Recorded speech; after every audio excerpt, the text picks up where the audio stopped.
हालांकि आईडीएफ तो दावा यह कर रही है कि सीरिया में स्पेशल ऑपरेशन चलाया गया है। ग्राउंड ऑपरेशन कब किया, इजराइल ने इसके बारे में कोई जानकारी नहीं दी। लेकिन इजराइल के दावे पर अब सीरिया से भी अभी तक कोई जवाब नहीं आया है। लेकिन सामने आई है तो सिर्फ वो तस्वीर जिसके जरिए यह साफ हो रहा है कि किस तरीके से अब सीरिया में भी नेतन्याहू की सेना की रवि मौजूदगी है। बिल्कुल, और देखिए सीरियाई जासूसों को लेकर आईडीएफ का बड़ा खुलासा सामने आया। बॉर्डर इलाकों में आईडीएफ पर जानकारी इकट्ठा करता था, बड़े हमले की साजिश को नाकाम किया, ये आईडीएफ ने कहा है। तो आईडीएफ की तरफ से यह बड़ा दावा किया गया है और देखिए यह तस्वीर भी जारी की गई है इस व्यक्ति की। सीरियाई जासूस इसे बताया गया, आईडीएफ की तरफ से यह बड़ा खुलासा किया गया। बॉर्डर का जो एरिया था, बॉर्डर का जो इलाका था, उसमें आईडीएफ पर ये आईडीएफ को लेकर ये जानकारी इकट्ठा करता था और बड़े हमले की साजिश को नाकाम किया है। इसको पकड़ने के साथ ही आईडीएफ का यह दावा। अब इजराइल का ये ग्राउंड ऑपरेशन है क्या? क्योंकि देखिए किस तरीके से 13 अक्टूबर की वो तारीख जब 2023 से गाजा में ऑपरेशंस जारी हैं, वहीं लेबनान वो फ्रंट जहां हमने देखा कि किस तरीके से 1 अक्टूबर 2024 से हमले हो रहे हैं। लेकिन अब खबर सीरिया को लेकर है और सीरिया में आईडीएफ की मौजूदगी को लेकर एक्सपर्ट से हमने सवाल किया। लेकिन अब सीरिया के ग्राउंड ऑपरेशंस को देखते हुए भी एक और सवाल इसके साथ कि क्या अब अगला टारगेट यमन होने वाला है? तो सीरिया में इजराइल का ग्राउंड ऑपरेशन क्यों, इसकी वजह भी हम आपको बताने जा रहे हैं बिग बॉल के माध्यम से।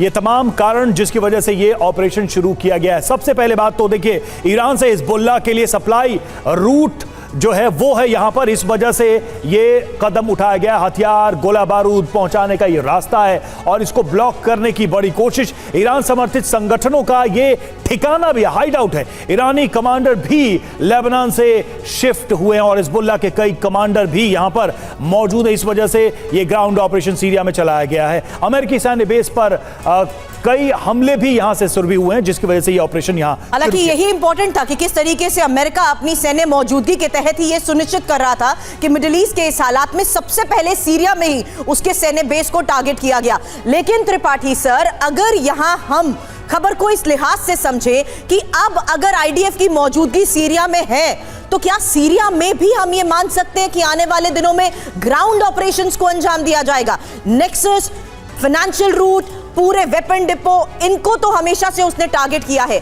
लेकिन क्या यहां सीरिया में आईडीएफ की मौजूदगी ग्राउंड ऑपरेशंस के साफ तौर पर भी संकेत दे रही है?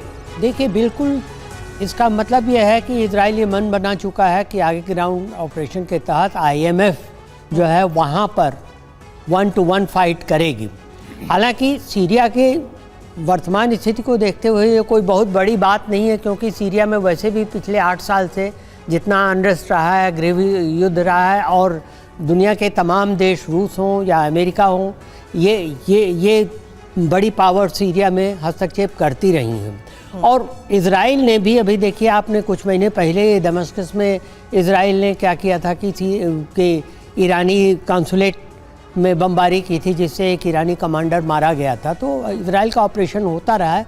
लेकिन अब ये ग्राउंड ऑपरेशन मतलब सेना घुस जाना किसी दूसरे देश में, और इसका मतलब कि सीरिया में जो अस्थिरता है उसको और भी बढ़ाने की ये कोशिश है।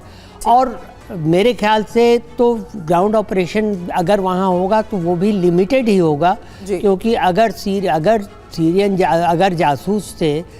जासूस से जो कि इजराइल आईएमएफ के खिलाफ जानकारी इकट्ठा करता था, अगर उससे ये जानकारी मिली है कि आईएमएफ कि इजराइल के ऊपर एक बड़ा हमला होने वाला है, तो निश्चित ही अब आईएमएफ को उन जगहों की पोजीशन भी, लोकेशन भी मिल गई होगी जहां से ये हमला हो सकता है। तो टारगेटेड किलिंग भी, टारगेटेड अटैक भी होगा, एयर अटैक तो होगा ही।